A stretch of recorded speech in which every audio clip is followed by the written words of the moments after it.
Here. We are officially recording at Yeah. 6:35. Let's start with the roll call. We have Adrian. Yep. Harriet. Yep. Bonnie. Here. Brian. Leon. The list is like rolling on me. We have Jamie and we have Crystal. Hey, Crystal.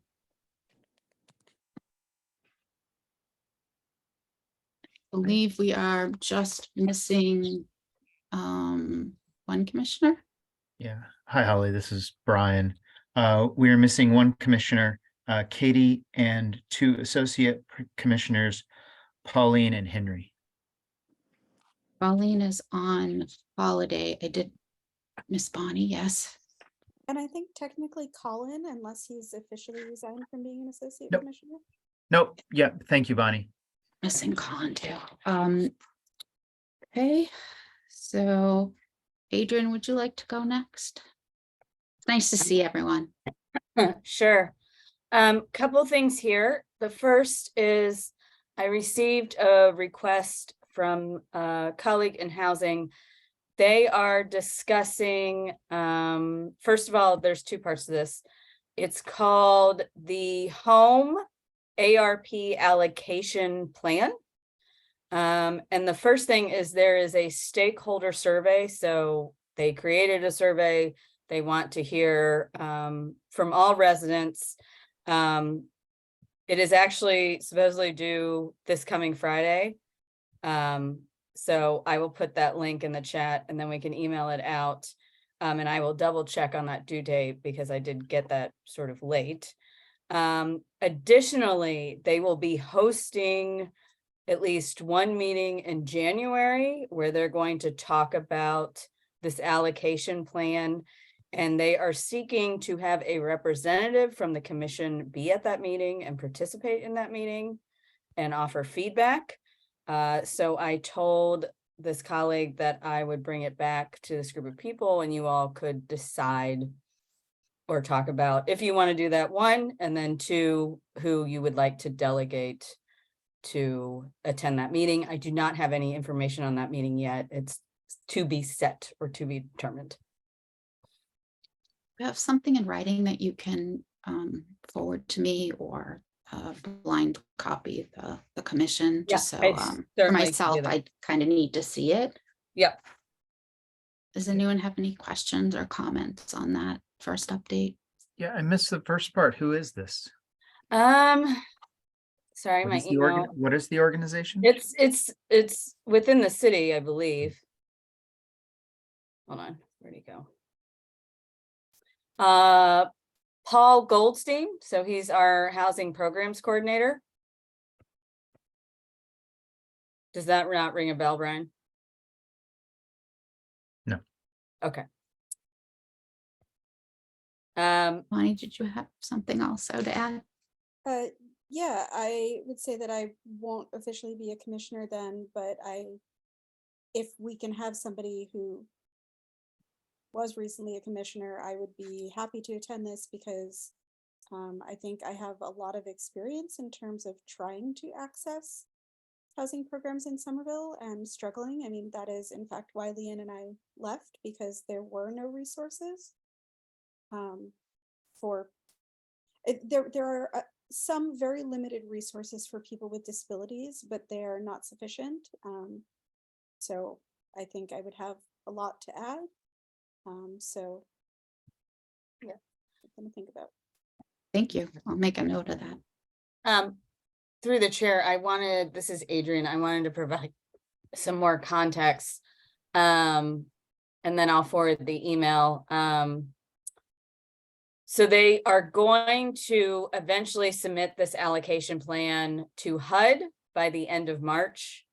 And a key part is that they get input from providers and stakeholders under either who are or work with what they call qualifying populations that would potentially take advantage of programs offered. And that they very much would like to have input from somebody on the commission as they move forward with everything. So I will forward that along. This is a funding allocation plan?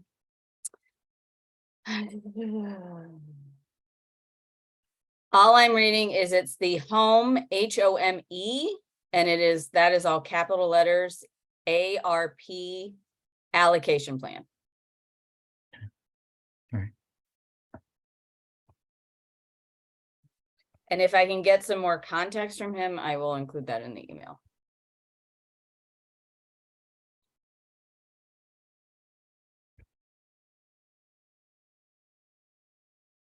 Holly, you're muted. Mhm. Just talking to myself. Sorry about that. Anything else, Adrian, you'd like to update us on? Yes, so myself, and then members of my department are working on what the communication and engagement plan will be for the ADA external community survey that will be going out at this point at the top of 2023.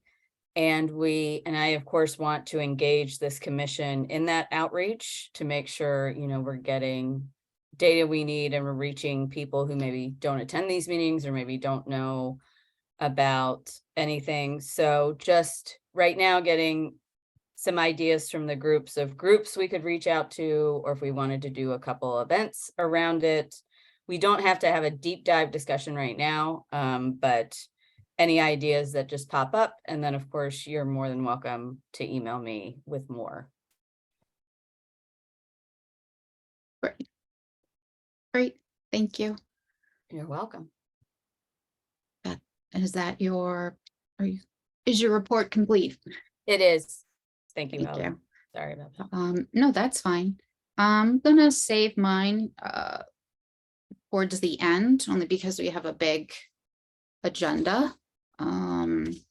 We will be having the mobility team will be joining us in January to give an update. My goal of having the mobility team present at our meetings each month is to communicate at a high level things that are upcoming, sort of give us a heads up of some obstacles or good news or challenges or anything that we can help with. We're in the process, Adrian and I, of having a sort of a brief chat with the mobility group to sort of outline what we're looking for so that they can come prepared, and hopefully that will be a reoccurring monthly piece. And if they're not able to attend or a team member isn't, maybe they'll provide just a brief document outlining what's going on. Just a way to improve communication with us. I do have one piece of news. Henry Hardy has given his, has resigned from the commission for health reasons. And his last meeting will have been November. I believe it was a week ago. He sent me a letter that I'll forward on to you, Adrian. I'm not sure if it goes, what the chain is where it follows up. Unless you know where you'd like me to send it and copy you on it. Yeah, let me know. I'm sure we need to just document that. Yeah, sending it to me is fine. Yeah. Okay. And, Holly, this is Brian. We could put it in the minutes or in the minute folder also. okay, If that'd you be send it great. to me. I'd also just like to thank Henry for all the hard work that he's put in for many, many months, and his participation at regular meetings and his work and his efforts on the subcommittees, and how much we appreciate his efforts. And I know that we will, maybe not at our monthly meetings, but I know that we will continue to see the work that he's, see what he is doing to improve accessibility in the city. And I'm sorry to see him leaving. Communication plan. I met actually with Henry a couple weeks ago, and we produced a draft plan. Let me see if I try to show that. When I say draft, I mean very draft. Adrian, are you able to allow me to share my screen? I think it's, hold on. Or do I just click share I screen? think you should be able to do that. Yeah, if not, let me know, but it looks like that's set. Yep. Cool. Can you see? Anyone who can't see, maybe we should start there. Very, very thin straw man record list of sort of organized by resources and actions or opportunities from certain groups. And I tried to put them together in sections just to keep it a little more organized. This is certainly not all encompassing. I thought I would just go through this very quickly, and if anyone has something they would like to add to it, and doesn't have to be fully fleshed out, that we could just for the next, say, 10 minutes as a group sort of add to that. So I think we've talked about this before, the Somerville Media Center, or used to be called SCAT, but I guess it's now SCA TV. They have, is there anyone who doesn't know what SCA TV does or doesn't have access to it? So they can provide, whether it be live programming or recorded programming. We could use them for things like public service announcements. We could talk about specific topics. So that's definitely a resource that we've discussed before. I did add a little bit about what it says on the Somerville City TV, which is actually separate from SCA TV.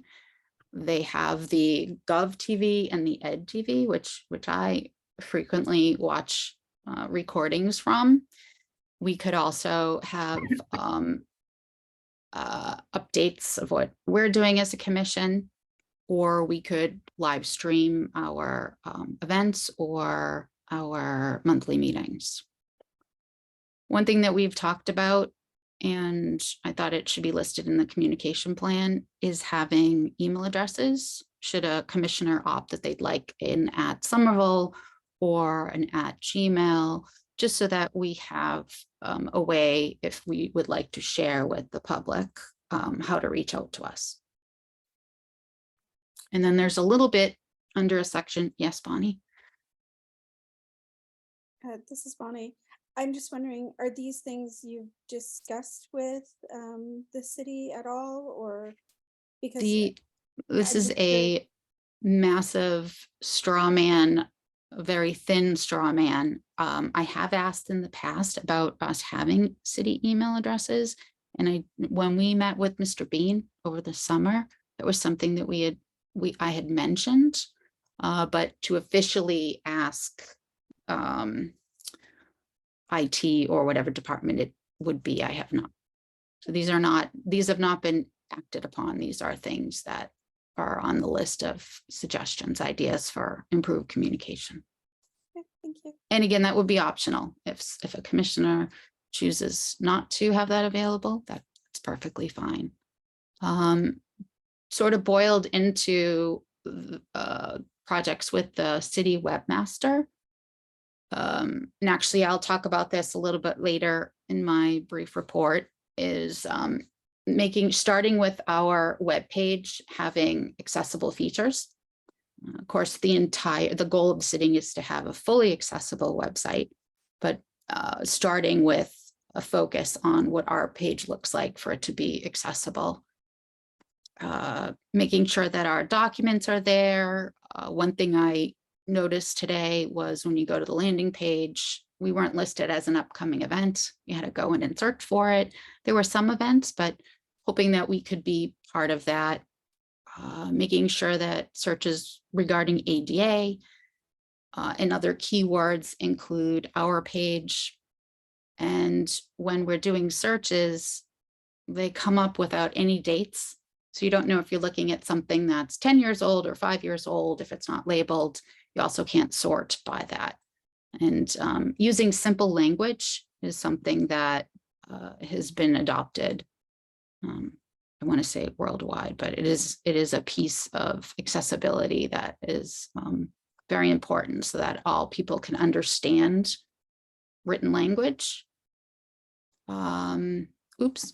As far as engineering and mobility, we had talked, I believe at the November, I don't think it was October, the November meeting about rejoining or being included in future pre-build meetings. Bonnie, I know this was something that you had also brought up. I don't know if the word pre-build meeting is what I should be calling it, but it was when engineering and mobility would be in the early stages or just at the base of a new project. And it was combining the three groups together to get some input. You have a better word for me? This is Bonnie. I would say what I was referring to were early stage planning meetings, and it's possible that Brian would have the actual thing that they use internally, if there is a single word for it, but basically the early stages prior to plans being released for public comment. Early stage planning meetings. We can make it appropriate. I will send this out as a PDF and blind copy everyone, and you can certainly give me some feedback. I don't want to take much more of our time. Yeah, Holly, this is Brian. That's close enough. Okay. We call them or project design meetings. We don't have a formal term for it. Will you be able to provide me a copy of this at the end of the meeting to include in the minutes? Okay, Absolutely. awesome. Thanks. It will be poorly edited and full of typos, but it's all yours. As it is great. Working with the RSJ team, I think it's very important that we foster strong alliances and communication between us and the other commissions that all work within racial and social justice. Also engaging with the Bicycle Commission, working with MOD, AAB, and DOJ. All acronyms: Mass Office on Disability, Architectural Access Board, and Department of Justice. Those are three government bodies that either advise or oversee or intersect with the work of our commission. And one thing that was very, last week I attended the City Council. What was it called, Adrian? Rules Committee? Charter, I believe it was the charter, the city Charter Review Committee. charter. And it's being conducted, or it was on GoToWebinar. And there's no accessibility.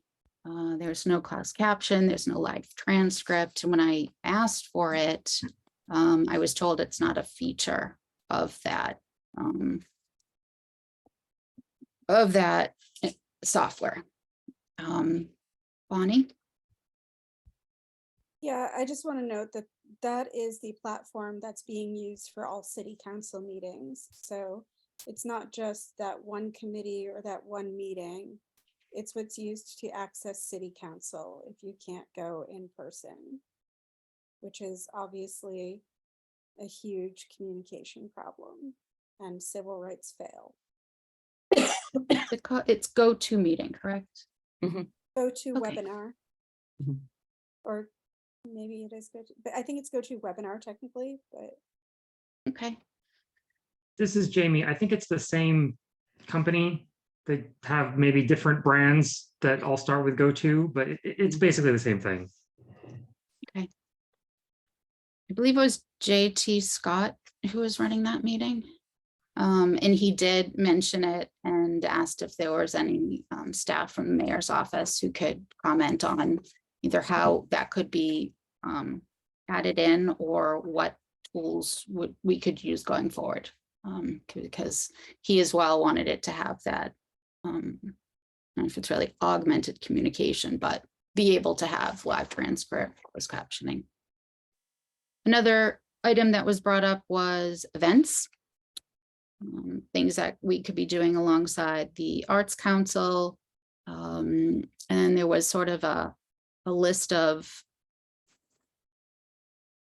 more spitballs, I would say, using some college interns or high school students during the summer to help with communication projects, just sort of to do some of the heavy lifting and also engage them in working with the Disability Commission, press releases, public service announcements, webpage, whether it be the city's or community webpage, social media, inviting speakers, involving seniors, working with the special education department.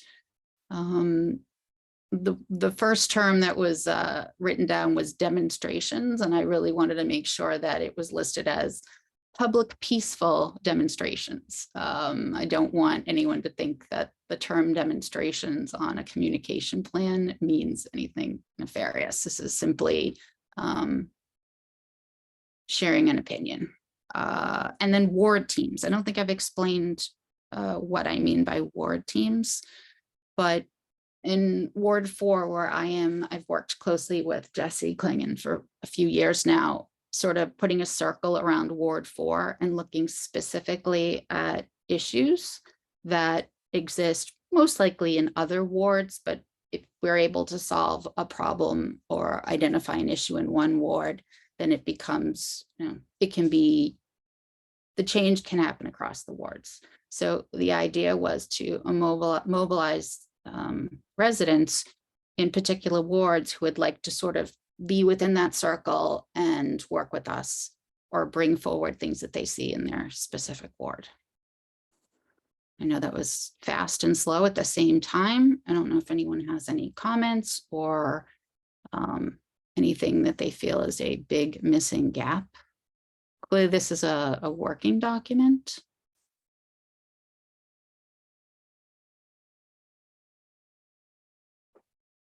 Okay.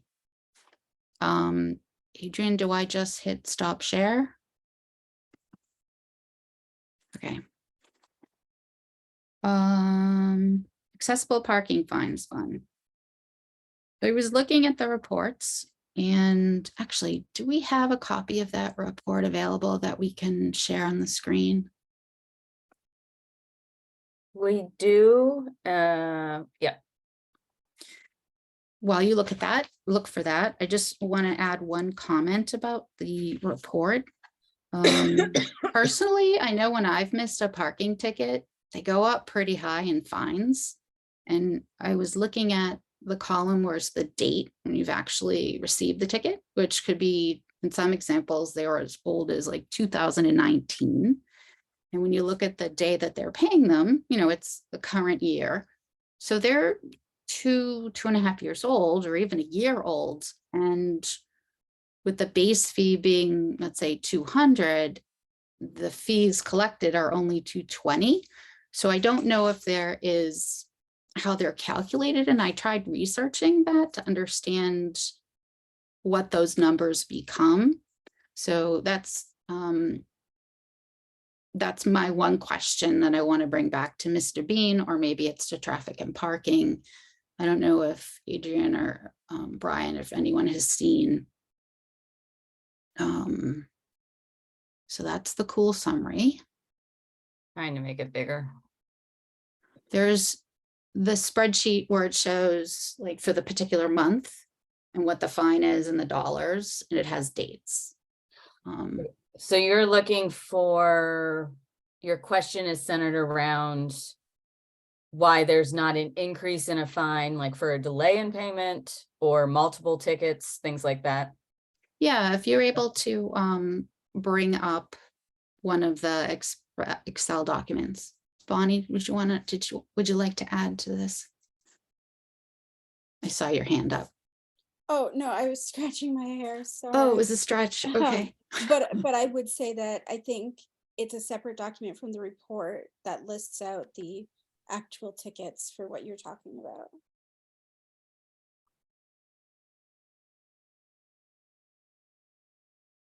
And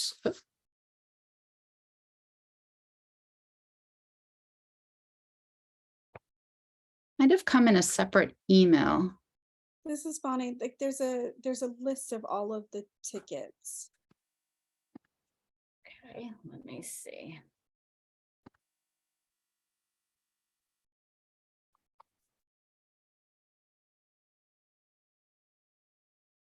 Probably saved as a PDF, right? Aha, wait, here we go. Hold on. I think I found it.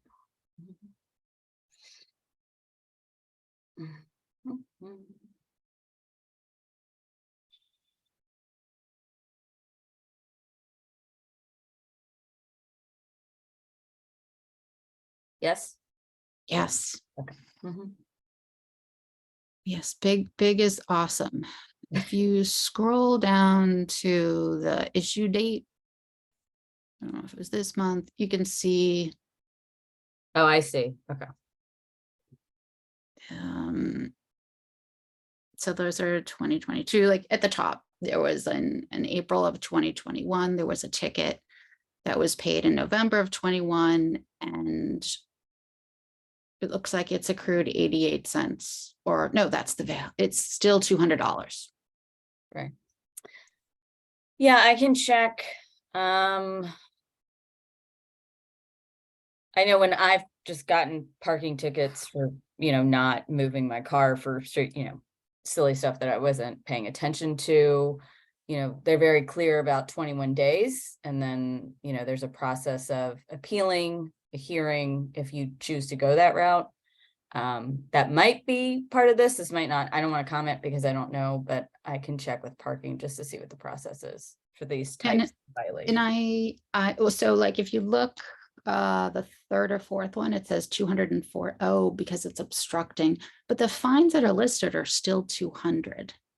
So that one under violation description, the fourth one says obstructing, and that's 240. Yep. But if you go down to the next one, that's halfway down the page, it says obstructing. That one's only 200. So we just need some clarification. I get a lot of, I forgot to put money in the meter tickets, and they get exponentially larger when I forget to pay them. And that's, where my experience came from. It just seemed odd that some of these were higher or not. So Adrian, you want to put that forward to Mr. Bean or to parking? I will probably ask parking first. Okay, thank you. You're welcome. Hey, Bonnie? This is Bonnie. Yeah, so we might want to look at the statute and the wording on it. I know other cities and towns have to get really specific with their language in terms of what money they're receiving.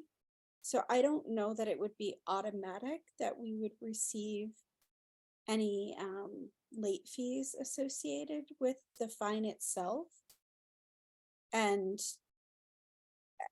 certainly there's an argument to be made for receiving them, but I would be surprised if it's automatic. And it might be something that the parking department just does, or it might be something that we would need to get city council involved on voting on. We're one of few municipalities that receive all of the fines. Many of them only receive a percentage. I did a little research, and let me see if okay. So I'm going to try to share this briefly. All right, let me stop so you can share. Stop sharing. Thank you. Appreciate it. Share screen. And why Holly's working on that sidebar, I put, thanks to our captioner, the live transcript in the chat if people need to follow along. Thank you very much. So here you can see the fee schedules, and this was updated in August of this year. And so it shows you the base fines, excuse me, 200 for obstructing a ramp, and I believe 200 for parking in a space that you should not be parking in. And then it talks about $5 penalty. And then $40 for reporting you to the Registry of Motor Vehicles. But something tells me, Adrian, I don't know about you, but I know my fines are more than $5 for my tickets. So if you can, I don't know if you want to reference this document, I can send you these 2 pages. I just want to understand what the process is more than say, are we not getting those? And if the process, if these have fines, and then what Bonnie mentioned, we should go back to see what MGL says as far as the law with collecting these fines. Anyone have any questions or comments on this piece? Okay. Next we have changing our meeting times and lengthening the meeting. So I sent a poll out. I asked for some feedback. I'm gonna stop sharing. There we go. And I believe that the consensus was that from 7 to 9, still the second Tuesday of the month, would work for the members. I just want to double check with Adrian and Brian. I know that the question was if you had conflicts with other standing meetings. But if you do not,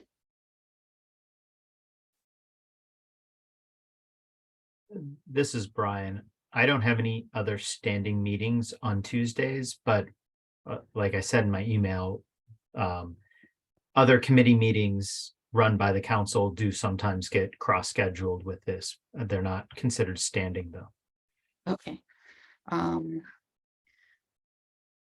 One thing I was thinking about that, Brian, and I know that other commissions or committees have, for someone like yourself, or for you being an ex officio, I'm saying that correctly, at times they have like a second, like a stand-in if you're not available because you have to be at an event, that there is like a backup person. Yeah, so the weird thing is I'm not, as far as I understand, I'm not an ex officio. I'm an ex officio is somebody who is a member by virtue of their position in a government. So instead, I am appointed as an employee of the city, not. So an ex officio is if our bylaw said, and we have this in other committees, that that the director of DPW is to be a member of this committee, or the director of engineering is to be the member of this committee, then that person is an ex officio, because no matter who it is, they're automatic, no matter who is hired to that position, they are automatically a member of the committee or commission. They're not appointed, they're not nominated, they're not voted on by the council. While my position is different, it is a position that the mayor appoints from her staff to be a member. It could be anybody from her staff. It could be the director of mobility. It could be a parking clerk. It could be anybody. So I can't send somebody in my stead any more than you could send somebody in your stead.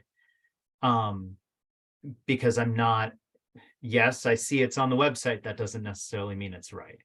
That's my understanding. Understood. I was just, that's where I was reading it Yeah, from. I'm like, that's it my says- understanding of what ex officio means.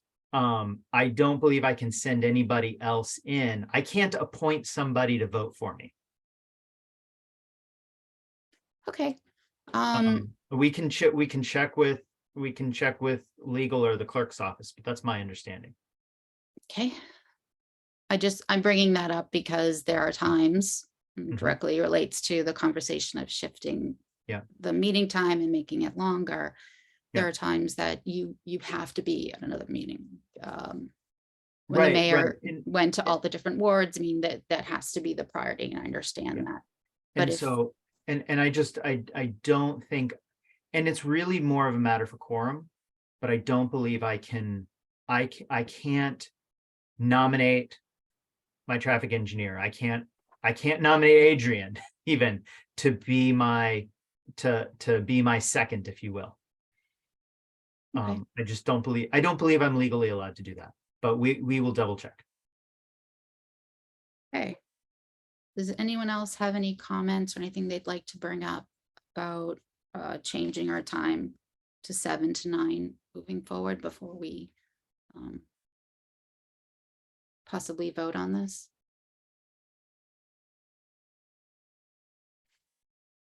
Wow, you're all silent. Okay. Well, then I think we should put it to a vote. Do I have a first to? I'll move to shift the meeting from the current to the second Tuesdays from 7 p.m. to 9 p.m. Thank you, Brian. May I have a second?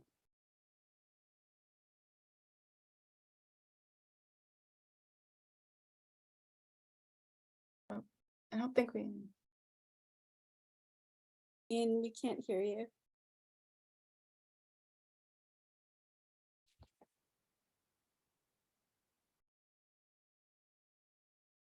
Can you hear me now?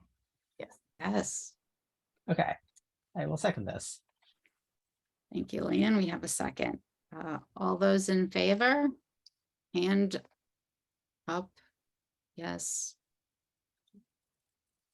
I can't count the yeses, Adrian. Can you see everyone? I see 3 hands. I don't see one from Bonnie, which I'm would, gonna abstain from Okay. this because you don't need me Absolutely. for quorum, and I don't want to vote on a meeting that I'm not going to be a commissioner for. So we have 3 yeses. Do we have any noes? And we have 1 abstain. Okay. The ayes have it. So we will be moving our meetings starting in January to begin at 7 and to conclude at 9. Yay. My first voted change. I'm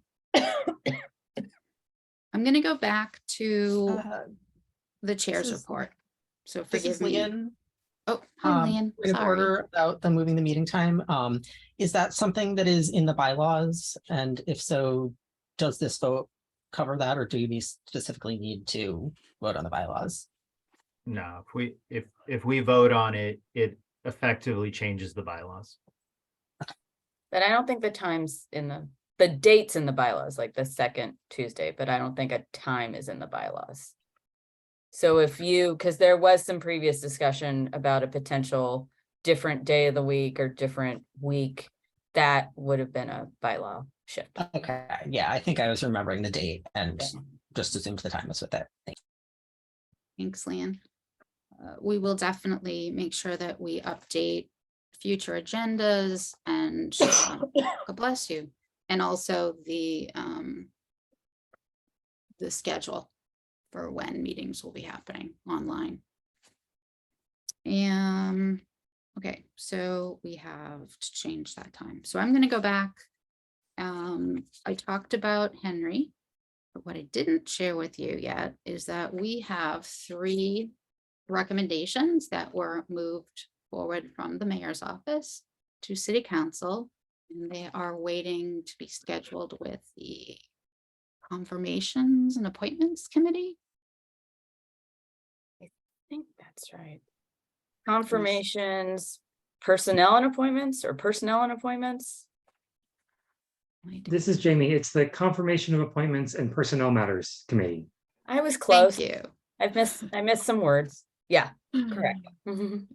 Great. Oh, and I just want to point out, Brian added in the chat that only days are in the bylaws, not the time. Mhm. Thank you for checking on that. And Jamie, thank you for figure out the actual title. So that's very good news. From what I understand, the next time that committee, not a commission, next time that committee meets, it will be in January. And Adrian, would you be able to check on maybe the dates that it's scheduled for, if it's early January, late January? I will check. I'm somewhat confident it is not officially scheduled yet, but I will Okay. double check. Mhm. But they do meet monthly, correct?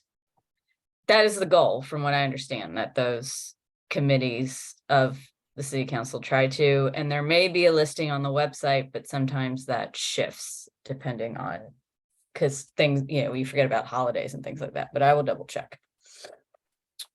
I have a question. Am I allowed to share the names of who Mhm. those? Okay, great. Certainly. So we have 2 of our associate commissioners, as well as one citizen who applied who has not been on the commission previously. And my brain just froze on her name. So we have Deborah Haber. Yeah, Deborah Haber. Deborah Haber and Harriet and Pauline brain. Downing. Pauline. And since I've unmuted, I'll just share that Deborah Haber will be filling the slot for a person who is a family member, a person with a disability, which we haven't had filled in a while. So that's great. Provided she's confirmed. This is Brian. Arthritic hands don't cross, but I have good feelings that they will be. Yes, Brian. So it was Deborah Haber. I'm assuming that's spelled Haber. Yes. And who were the other 2? It was Harriet ran. okay. Ranovic. Yes, I have Harriet's And spelling down. Pauline. And Pauline. Oh, okay, Pauline Downing. perfect. So that's wonderful news. I'm very happy to share that. And I'm very pleased that we have moved 3 people forward. We talked about Henry, we talked about the members. Oh, here's the next one. Harriet, myself, and Adrian met with Dan, who is the city's webmaster. He's started in, was it 2014? As the first webmaster for the city. And he now is the director of that department. And he is, as I like to say, doubling in size, his department. He has a employee starting early mid-January. And Dan spoke directly with Harriet at length, who had some just individual questions before the 3 of us met with him.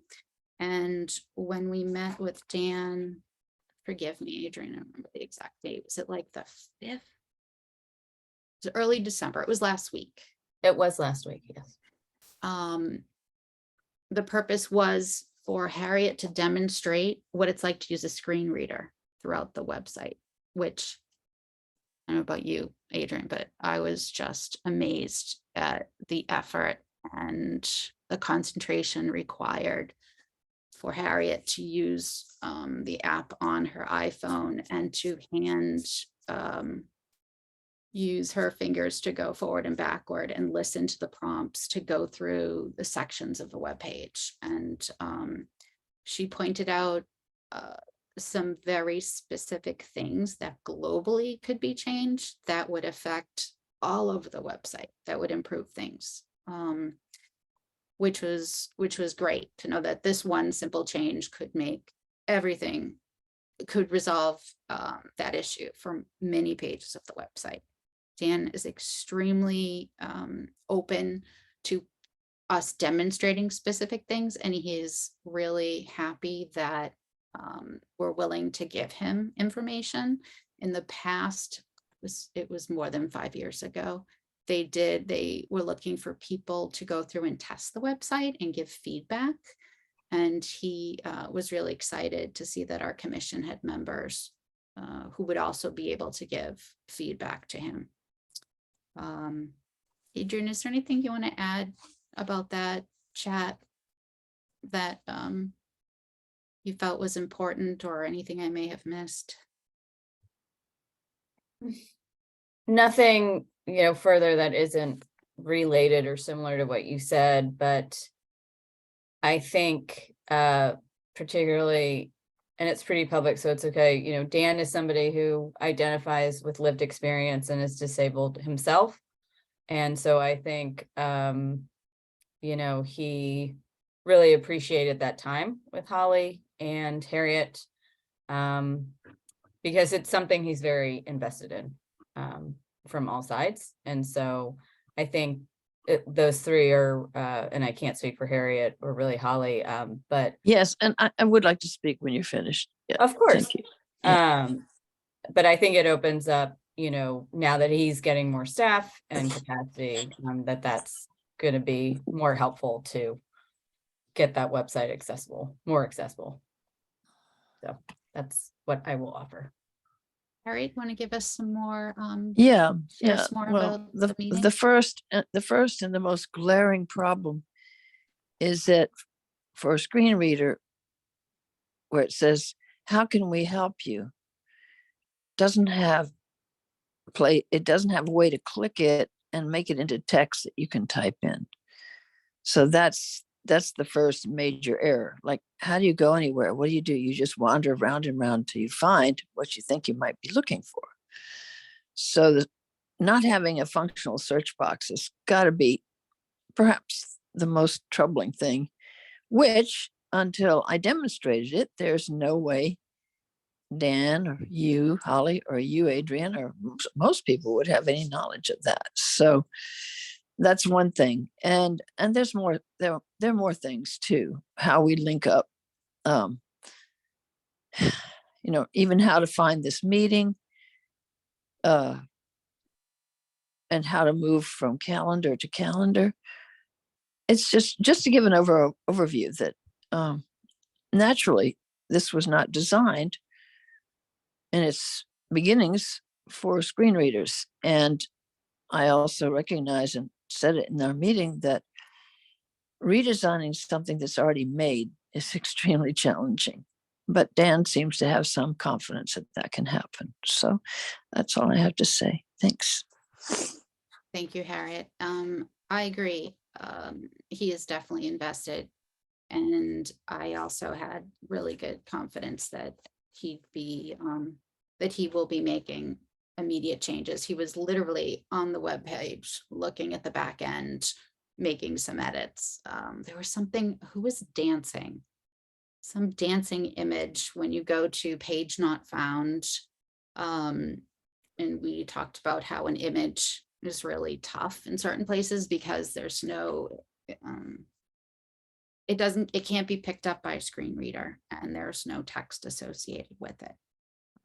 I thought the most exciting piece was the survey that pops up. Anyone get that? You go on the website, you go on any website, and the survey pops up and it blocks everything and you can't figure out how to close it. And then suddenly you hit the wrong side and now you have an ad to buy like discounted life insurance. Like, it sends you down a rat hole of hell. So these survey pop-ups are not something the city actually puts in place. It's the provider that builds, it's the third party that builds the website. And what they're doing is they're getting information that then they feed then back to the city so they can understand the use of the website. But he was very interested to hear that how much that can block access, not just for Harriet, but for all of us. Jamie, you had something to add? Yeah, I'm just curious about the sort of the top level first thing you see or are unable to see in this case, problem that Harriet was talking about. So is it that the text, what can we help you find, is an image rather than actual text, or is it that the search bar doesn't work? There is no, excuse me, Jamie, there is no, you can click on it with a screen reader and no text edit comes up so that you could put in the search that you want in the first place, right? Because all Okay. it says is, how can we help you? Image. And that's it, right? So the search bar itself doesn't work. That's right. Okay. I'm sure there's a way to fix that. So I hope Webmaster Dan is able to do that. Well, it hasn't changed since last Thursday, and I don't know when it will be possible. As I say, retrofitting websites is no picnic. Thank you. So let me just show you. Let me show my screen for a second. Whoa, here we go. So first of all, I can't really see where the search is. I've got to move everybody out of the way. It's very hard for me to How know. it just says, how may we help you? That's the way they indicate a search box. How may we help you? The search on individual pages like you're on now is different than the search on the front page of the website. Yeah. somervillema.gov. It's Yeah. Oh, what I was just demonstrating is that when you click in this field, there's no keyboard. right. But what I'm That- saying is I don't know if that would exist and be read by a screen reader, but this on the front page. Would you say That this is the front search. page here? Yeah. This search? Yeah.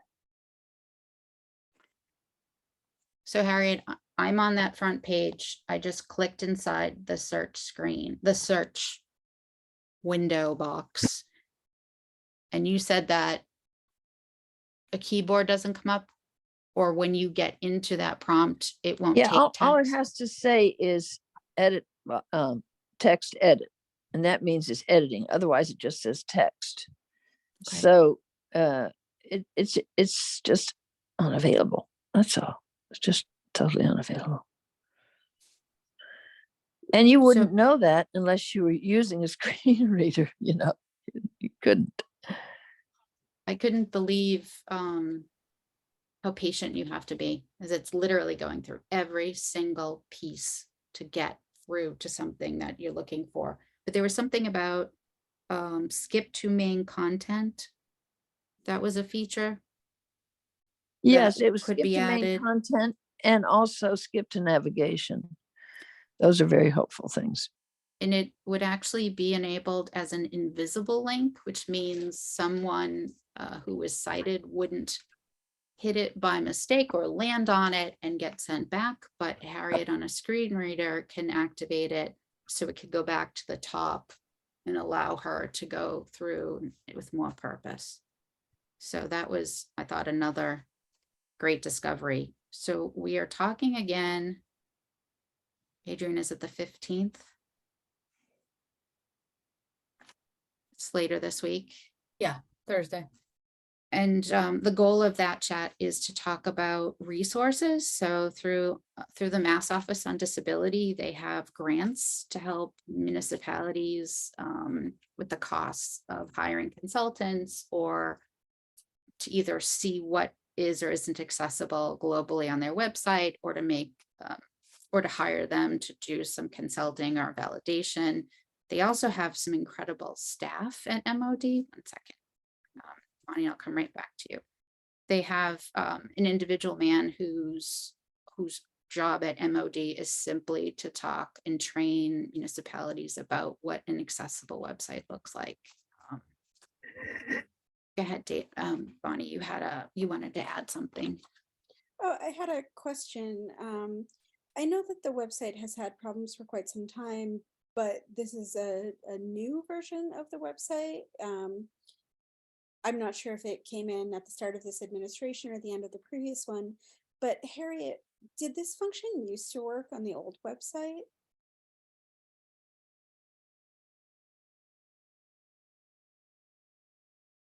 I'll be honest with you, I didn't really try to work at it, because in order to even start that, I need to have Frank as a mentor to help me figure out what is not visible, you know, and what I can do. Right. So it's only in recent weeks that I've been trying to do it, because I'm on the commission. And guys, I'm so sorry. I have to sign off. I am sick. Okay. Thanks, was Harriet. good. We appreciate your time and we all hope you feel better. Thank you. Thank you. Take care. So along with MOD, there are also resources through Perkins School for the Blind, as well as Mass Rehab Commission. And so we were going to talk on the 15th high level about what different things are available to the city that they could tap into or to connect them with to either get funding or advice or information, because having a website that is accessible is law. It's federal law, clearly it's the state law, but no one can take a massive overgrown piece of software that's been architected over years and everything is disconnected, although it looks like it's connected, and magically make it accessible. But it's a place to start.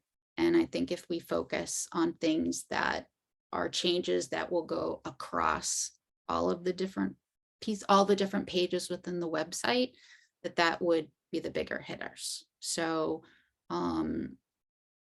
if anyone would like to join and listen in to the call on the 15th, just reach out to me or Adrian. This is not, this is a share and tell, look and see. This isn't something that's being voted on. Clearly, we'll make sure that at the next meeting that we bring back whatever was discussed. But if anyone has any interest, either in just listening or adding commentary, please just let us know. Holly, this is Brian. Who is the meeting? Who's the call with? Is this the one with MOD or was this with Dan? It's with Dan. It's Oh, with okay, Dan okay. again, but to talk about, we had an hour allotted. We needed to really see Harriet demonstrate everything. And then to be able at a high level to say, hey, Dan, do you know about these resources or these opportunities? And then we will be planning a time in January after his new hire starts, which I'm not sure if he had the exact date yet of when this person will be starting. And when that person is sort of been there a week or two, so that we can meet with that person present and have our next discussion about what we need in an accessible website. So I see this as something that'll be ongoing that we'll report back to at our monthly meetings, but please, if anyone has anything that they'd like to add, either send it in an email, or if you'd like to attend the next meeting, December 15th, what time is it at? I can also put it out there in an email. That probably is better if I let people know what it is and if anyone would like to be added. Does anyone have any questions or anything they want to add about the website, accessibility? Okay, so we've changed the meeting, we talked about the funds, we went over the draft. Yes. This is Bonnie. Can I add one comment? Please. So it's on the website, but it is a separate system. And I mentioned it last month, but I'll just reiterate that Legistar is not accessible, and that should also be being looked at. That's where the events are posted, and city council and agendas and meeting notes and all of that. Good point. And I experienced that trying to look at last city council meeting. It's not very intuitive, and it absolutely is not accessible. The same as what we call data farm. City's data would be the Somerville and me, data farm is definitely a tool that lacks accessibility. Are you coughing or are you laughing at me? I'm Laughing laughing with at the me. idea of a Somerville data farm and thinking I want no part of that. Thank you. Data. That's how we speak in the Ville. I am an original. I've never left. I'm a product.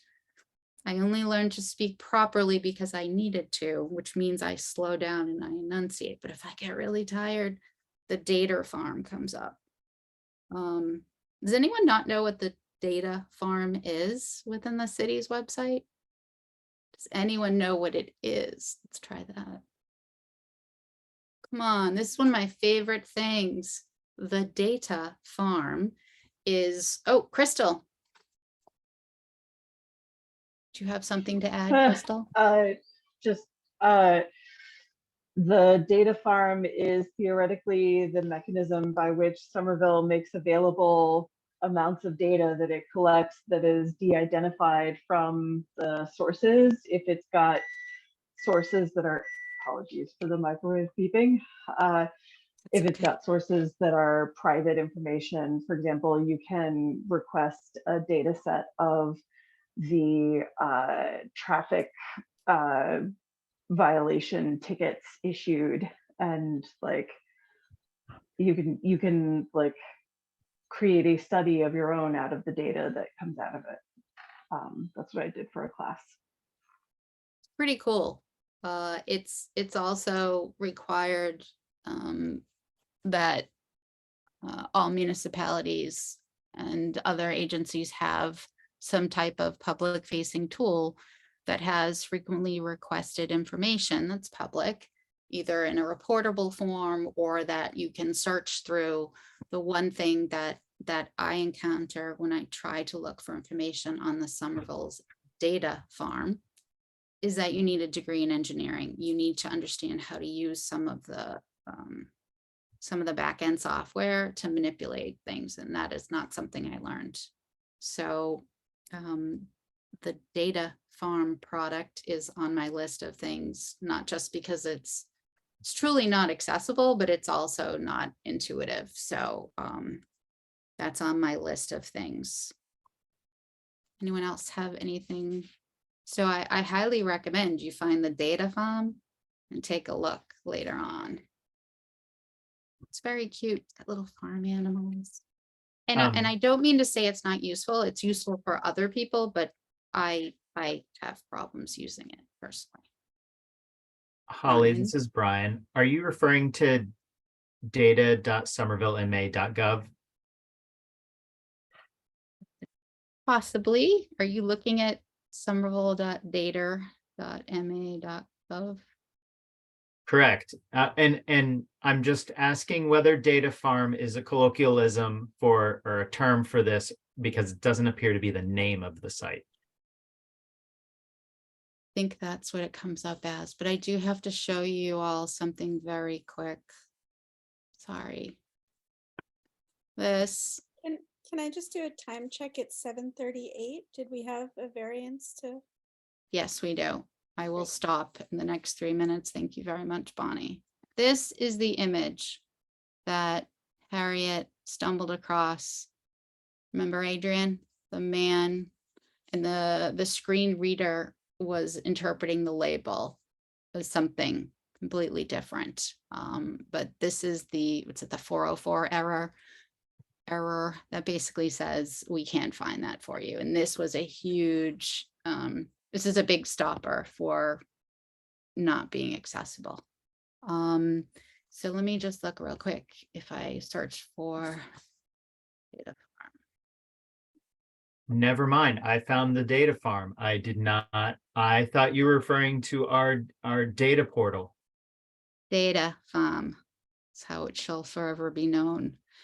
See, you don't have a date here. It would be really helpful if I knew when I looked at this when it was from, but this is the data farm. Of course, closed captioning is blocking that. I'm not sure what the URL is. Oh, this is a web clip about it. This is actually not even the tool itself. This is Jamie. I've also found it, and it's just at somervilledata.farm. And here's the cute little page. It has great information, especially at high level, and it's updated. It's updated constantly. So my concern is it's not accessible, but also that it's not easy to manipulate or to use the tools to actually get some more information on it. So I'm going to put the data farm to sleep now. And we are going to look at, go ahead, Leanne. This is Leanne. I was on that site, the somervilledata.farm, and I clicked through on the open the data portal, and which I think is what you actually do, and it went to data.somerville.gov.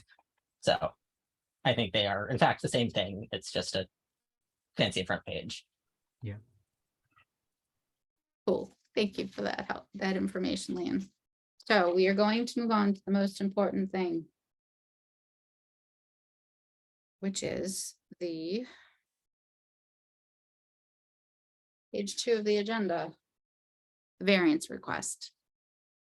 I think I have it handy, Adrian, unless you'd like to share it.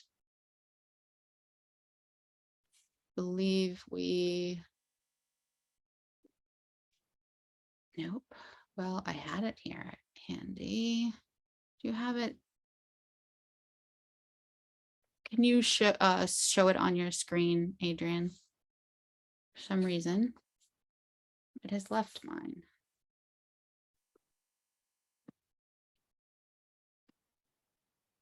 Believe I sent it out to everyone.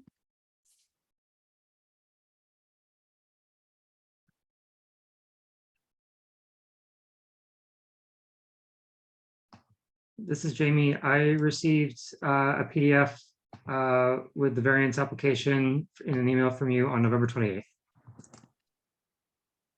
Thank you. Adrian, do you have it handy? Or I can look a little bit more. I didn't realize I was muted. I don't, I'm looking for it right now. It was helpful that Jamie gave the date.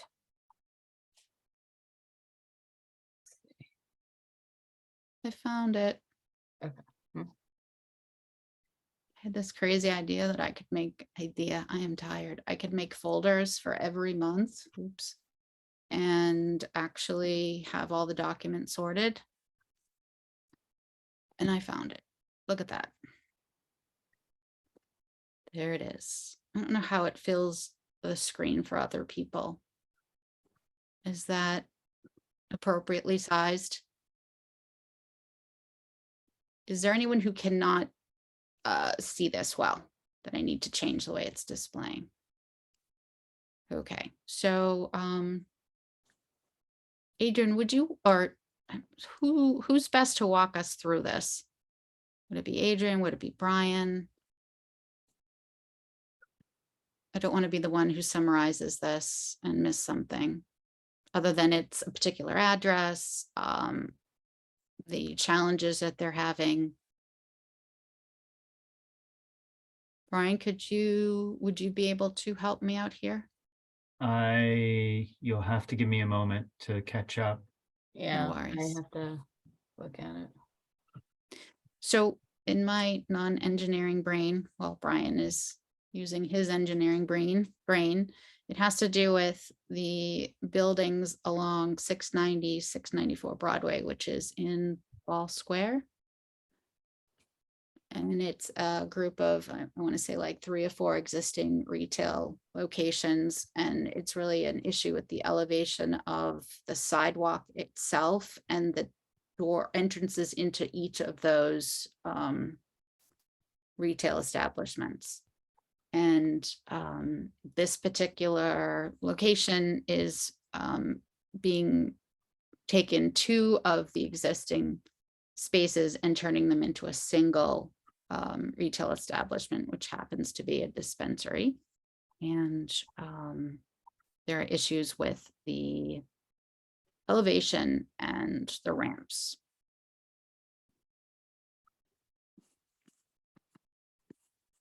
I think maybe the pictures are the best. Okay, at some point I will find the pictures. Here we go. Maybe not the best.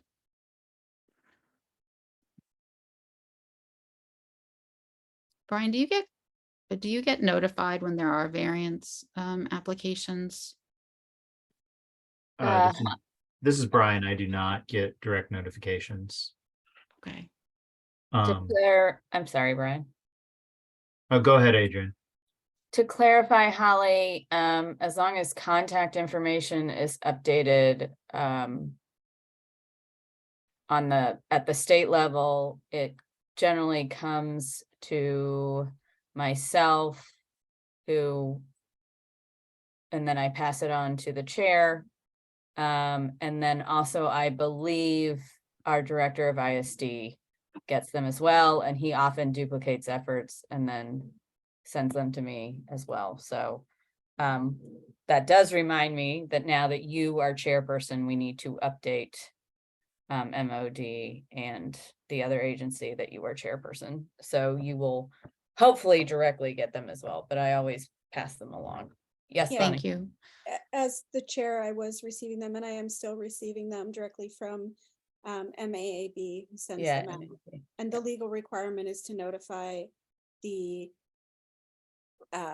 Disability Commission, ISD, the ADA coordinator of the city, and also in our area, well, in any area, the local independent living center, which for us is the Boston Center for Independent Living.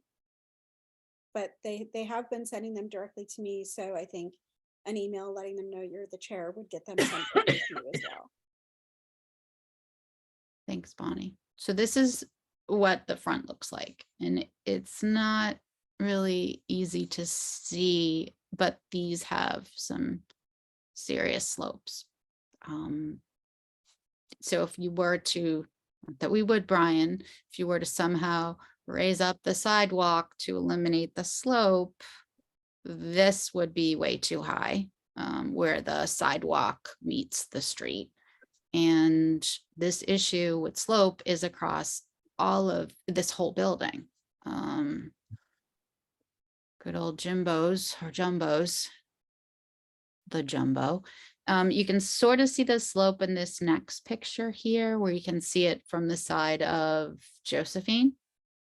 And there's a nice little picture from the outside. And here's the picture of the exterior ramp.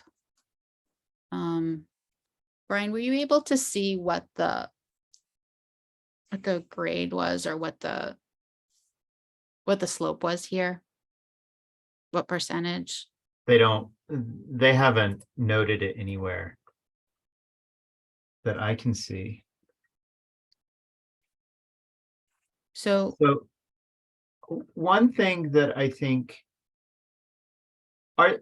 is their request just to leave it as is? I think their request is saying it's going to cost too much to change it because there's this post that would have to be moved. Let me try to make this bigger. I'm sorry. A lot of blanks here. Ramps cannot run the threshold. Full compliance would require the removal and reconstruction of 8 feet of a floor system. And let's see, bottom line, the modifications will cost approximately $250,000, which would create a hardship. It would have to require utility services being moved. And so they are seeking to leave the ramp as is and not to make it compliant. Is this for a medical dispensary or for a recreational dispensary? It is labeled as a cannabis dispensary. I'm not sure if that answers your question. It doesn't quite, but I think if it's in any way a medical dispensary, I find it unconscionable that you would have a medical facility non-accessible. Can I speak to that? Please. This is Bonnie. Yeah, Brian, it happens all the time. Oh, I'm sure. Some of the least accessible places. I have comments on the application itself and my feelings on it, if it's okay to share them now. But if there's more you want to go over in it, Holly, I'm happy to hold them. No, please go right ahead. So yeah, they don't list the grade, and I think it would be useful for them to do that. It's hard to tell only from the pictures, but to me, it doesn't look as steep as say Pokeworks in Davis Square, which is kind of difficult. It's pretty steep, but it is navigable for me. And I am not like, there are certainly many types of wheelchair users. Not everyone would be able to navigate it, but this particular one, I think without the slope, it's hard to tell, but looking at the pictures, my recommendation would be to install automatic door openers that the button is accessible at the sidewalk instead of having to go up to the door, because I don't think the ramp itself is the biggest problem. I think the problem is that you have to be on a ramp and then pulling a door open while going backwards and then get back up it. I think the ramp itself doesn't look terribly bad if there were automatic door openers that were set to leave the door open long enough for you to get up the ramp. And they list the numbers 690 to 694, but they specifically say that there's only one space being renovated. So they're hoping to not trigger the entire building, I which think they're taking two, Bonnie, and turning them into one. But you're right about the way it's Yeah. listed. Also, when they talk oh, about can you the scroll back up, value, please? sure. No, so go down to the next page and pause. There's this no. measurement here. Sorry, I saw retail and I thought that was, but it does just say cannabis dispensary. Yeah.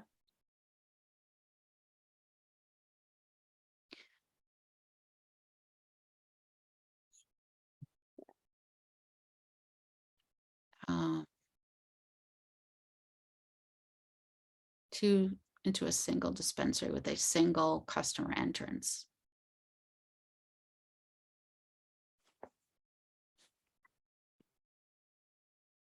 And there's nothing but signage. Did they say So, 2 customer entrances? yes, let's see. This is, and I believe it was 2 doors that they were going to have a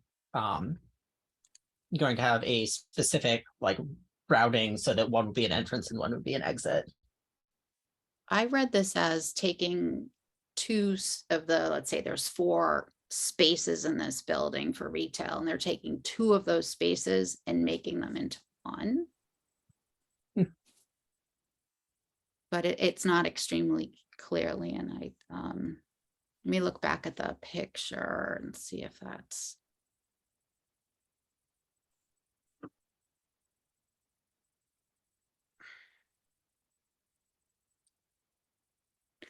So let me just sideline here. The modifications would cost approximately $250,000 and would create a hardship in construction delays to have services modified, utility services modified. So they're asking to seek to maintain the existing ramp the way it is. There's not much filled in the second half here. So honestly, I was thinking of reaching out to the individual or of looking myself at, I've driven by, but I haven't tried to roll by or walk by or see how steep it is. So I think that this is this 1, 2, 3, 4 units? No, the first sheet is the existing floor plan for the building. And And then this the side. second sheet is the proposed floor plan of that section of the building. And yeah, it definitely appears. Oh, they're showing what it would take to make it in compliance on A100 that has the ramps inside the building. And then on A100, A101. And then A101 Okay. shows their proposed design with using the existing non-compliant ramps. This is Jamie. I just want to note that 2 of these pages are labeled A101 in the bottom right corner. True. one, and this is, oh, wait, and here's A100. Maybe they're just scanned out of order. Oh, you're right. That's weird. Yeah, the first A101 is the existing floor plan. And then this A100 looks like it has cars as opposed to no cars. Maybe it's Oh, showing. the significant difference is at the bottom where it shows the compliant ramps piece. inside the building. And that's describing that first 8 feet of the building, the entire floor joist system would have to be reworked to allow for the floor to lower to put in those ramps. Because they effectively have to lower the first floor by those 6.5 inches to put in the ramps in the zone that has the ramps.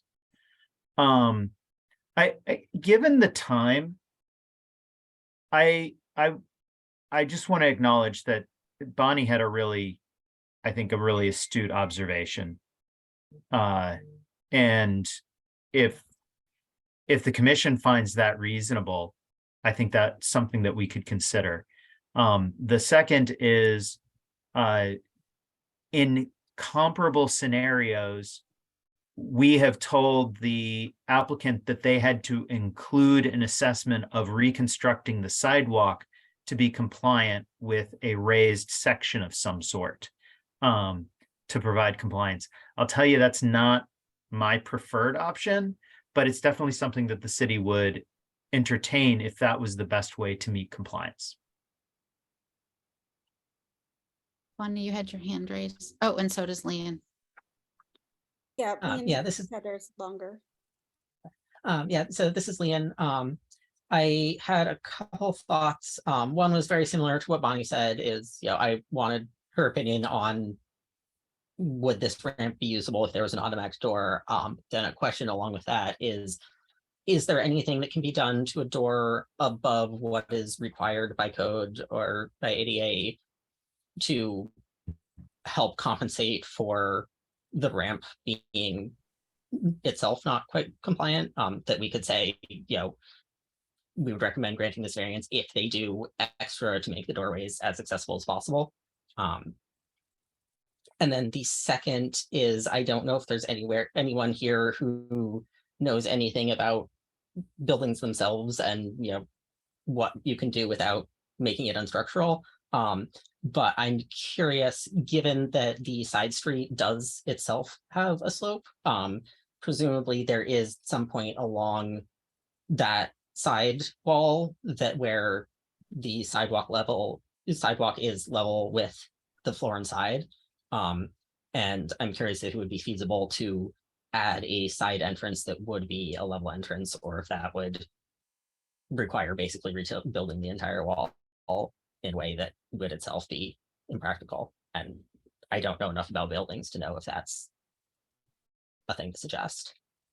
Those are all very good points, Yeah. Leanne. This is, Yeah, there is on the existing plans a side entrance, but it looks like it is both behind the lease line and also up a step of, it doesn't actually, it might be, I can't tell if it says the actual height, but it looks like it is not actually level. So right it would here. need to be a new side entrance. No. Oh, this side, sorry. Like farther up, not visible in that image, but on the floor plans, sort of in the top right of the floor plans, there's a side entrance, but it's not actually level with the rest of the floor.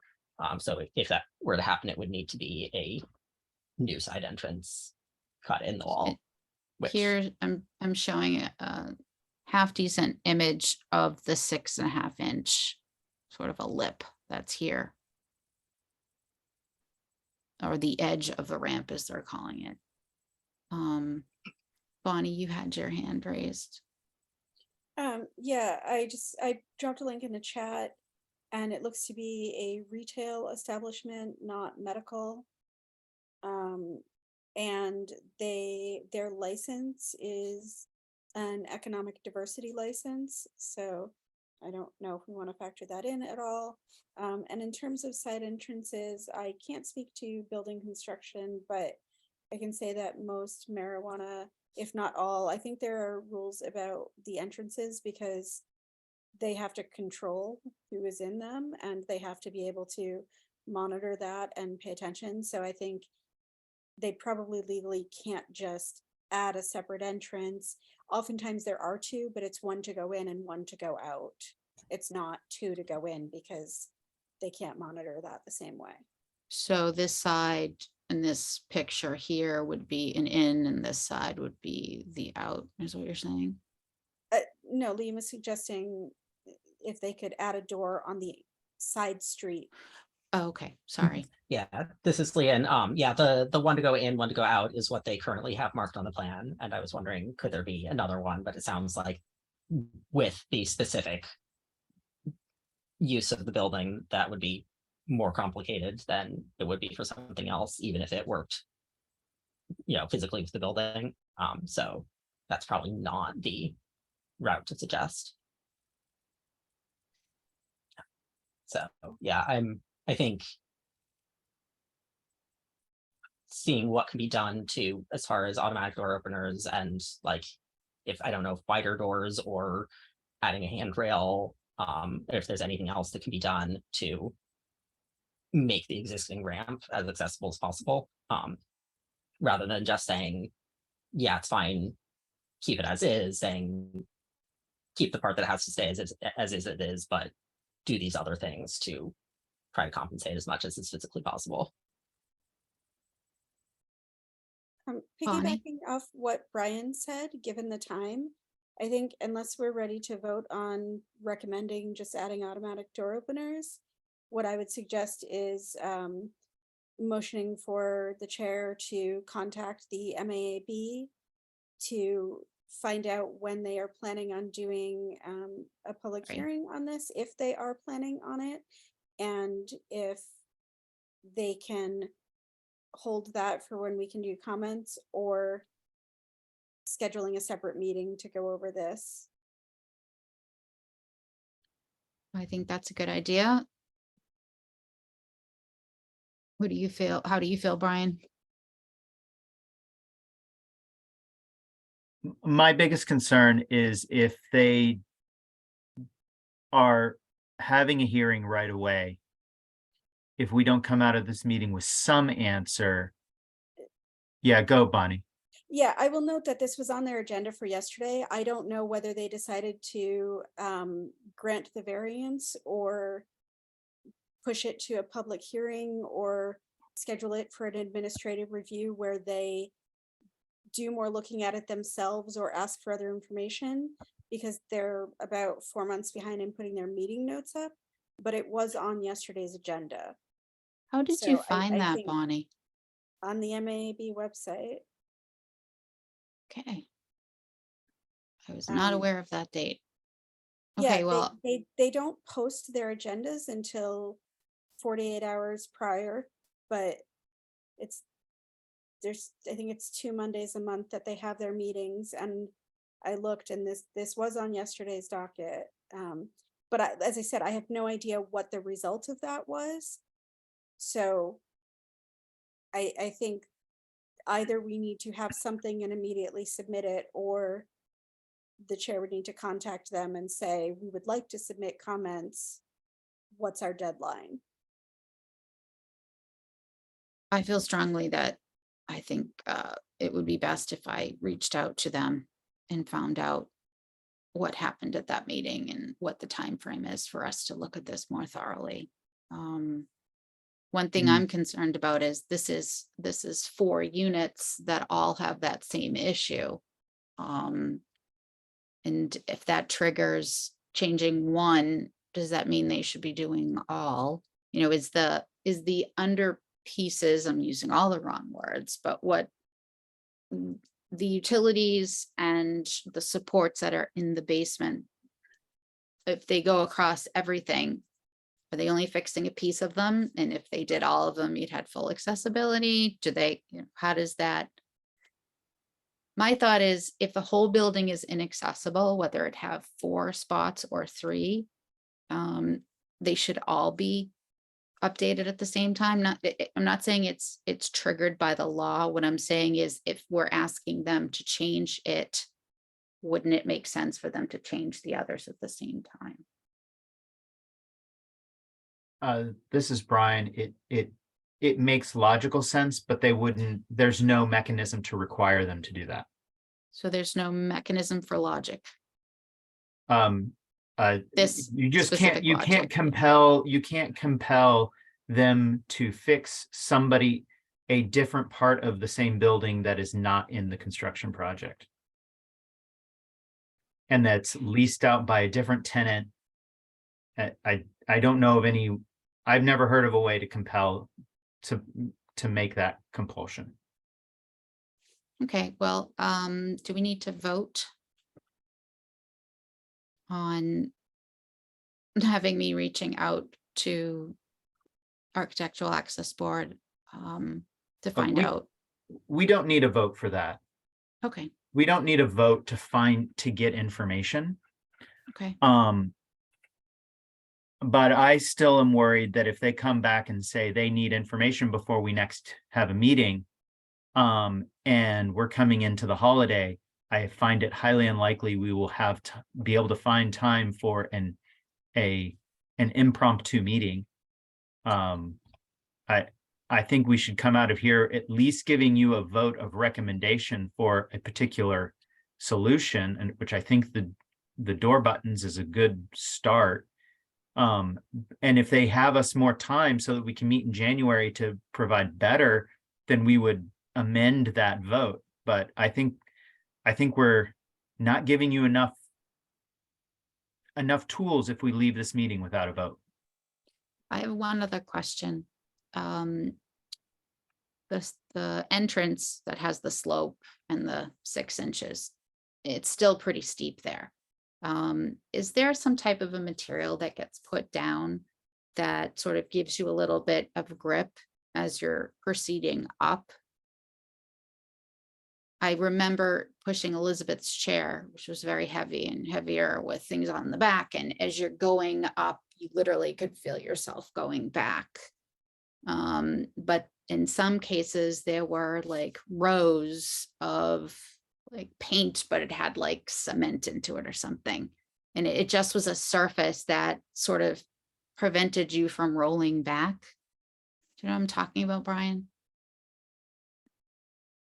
There are 2 types of material. I mean, one, they could replace what they have in there with a just standard concrete that's brushed or broomed, and that usually provides sufficient traction like a normal sidewalk. But yes, there are some tapes and other sort of surface materials that they could apply to the existing material that would give, but that's just more maintenance, but less cost. Leanne, did you have a question or a comment? I have a suggestion of a potential like wording of how to go forward, which could be to that, you know, Holly will reach out and try to see if we can have time to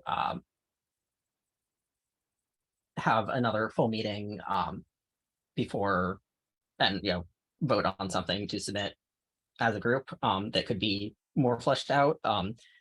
And if the result of reaching out is that there's not time for us to meet again, I think, you know, approving her to submit something basically saying we would recommend, you know, supporting keeping the existing ramps if they do additional research into and then implement additional features that could be added to the doorway to increase the accessibility as much as possible.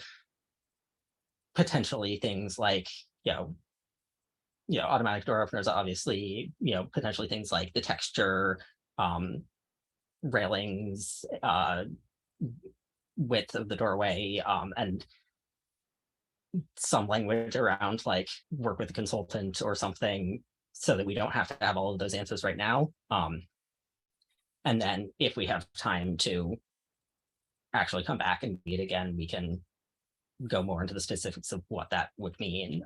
But if there's not time, then we could still submit something. Brian, you also mentioned having some type of a cost estimate to understand what these true costs are that are a hardship. No, I didn't say that. My gut feels that $250,000 is not an unreasonable number. I know Leon had asked about opening the door up in the wall. That is physically possible in the building, but that also would be a pretty hefty cost, though not as expensive as the foundation work.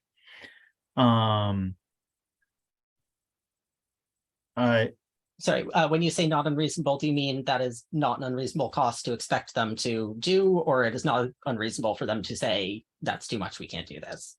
Oh, no, I'm just saying that is the 250, or did they say 750? Well, yeah, I'm looking here.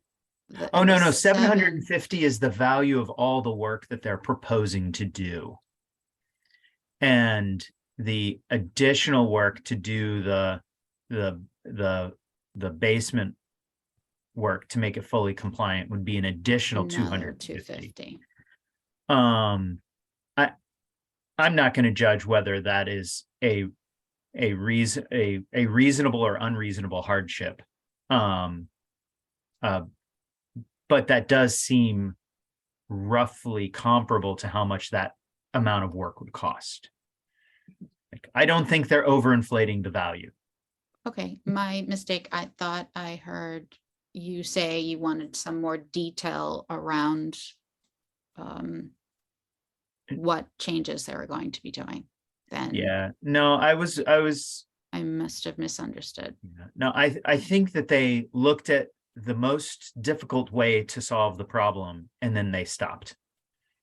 And I think there could be a reasonable accommodation, such as what Leanne and Bonnie are saying, and you're saying, Holly, to provide door open buttons to frit or somehow increase the traction of those what appear to be tiled slopes, and maybe there's some sort of railing that could be installed, especially on the door open side. Alternatively, they could assess conditions for reconstructing the sidewalk to create a level entry. That would have different problems with the sidewalk, but we would entertain that if we wanted to tell them to do so, or request that the MAB tell them to do so. Jamie, you had your hand raised, and then Bonnie. Yeah, I think I can make this very simple procedurally. I don't think I can make motions myself as an associate commissioner, but someone could just make a motion to authorize the chair to submit recommendations on behalf of the commission based on this discussion. And we don't have to do a motion that gets into all the different variables and contingencies. Just say, you can do the thing if it happens that you need to do the thing. Yeah, Jamie, you're correct. We can do that, and that's what we would do. But we have to specify what those discussion elements would include. Like beyond just what was discussed in the meeting? Yeah, we just have to spell that out for the motion. Because Holly can't come around and then put something that we didn't discuss. Like we have to have that. We have to have what we discussed in the motion somewhere. It's easy. We just have to decide to do it. Bonnie. Yeah, I think like if we're not in consensus about what the recommendation is, it's a little bit harder. And like looking at the sidewalk and changing the slope of that, my immediate thought is if you suddenly have the sidewalk 6 inches higher, you can't open a car door. So if there's parking spaces where that sidewalk is, then it suddenly needs to involve the traffic commission and probably public hearings about removing parking spaces. And if that's where an accessible spot is or should be, suddenly you can't do that because you can't get a wheelchair out. Yep. And so it becomes a much more complicated issue than just raise the sidewalk. So I think unless we're at consensus, then we should just seek more info. And I'll note that we can always individually submit public comments if we have feelings about what the best course of action is. This is Leon. Brian, you were talking about like asking them to do a feasibility or whatever of like, could you raise the sidewalk? We could use the same language around the what can be done to improve the entrance as much as possible. And then that sort of gets around the issue of we haven't fully settled on that as a group. It's just that like our recommendation is that they do more study to how can we make this as good as possible around this specific, like what could compensate for the incompliant ramp. And then if we do have time to come back, we can do more discussion about what we think would be best. But if we don't Okay. have time for that, then there's still that bit. Do we think there is a better solution, a better realistic solution aside from what has been suggested regarding the door openers and a railing and improved traction on the surface? Or do we feel like we don't This- have enough information to even recommend that? This is Leon, my personal opinion, which I will obviously defer to people who need this specific accessibility feature themselves. But my personal feeling would be that without completely rebuilding the entire building and lowering the entire floor, I'm not sure there's really going to be anything better. Because even if you could do like what they were proposing inside, that has its own issues with a really awkward ramp around lots of places. And so even aside from the like the cost of it, I don't see a better option than this is what's there. And if we're not lowering the entire floor, try to make that as good as possible. But again, I'm curious to hear particularly Bonnie's opinion on this and everyone else's as well. I agree. I don't think we have enough information. Right. I don't think we have enough facts. I think I'd like to go back and get some more information and some details. And then see what we can do from there. I agree with Bonnie. We all have the ability to individually send in feedback, which I would encourage people to do. Do we need to vote that I will be following up with the AAB? No, we don't need a vote for you to ask questions Okay. on our behalf. We need a vote to make statements. So I think in the minutes, we'll be noting the ideas that were discussed. Yep. But I feel strongly that the next step should be that I go back and discuss this and reach out to the AAB. And I can share any updates with the commission via email as long as they're blind copied. So we cannot have a full discussion that way.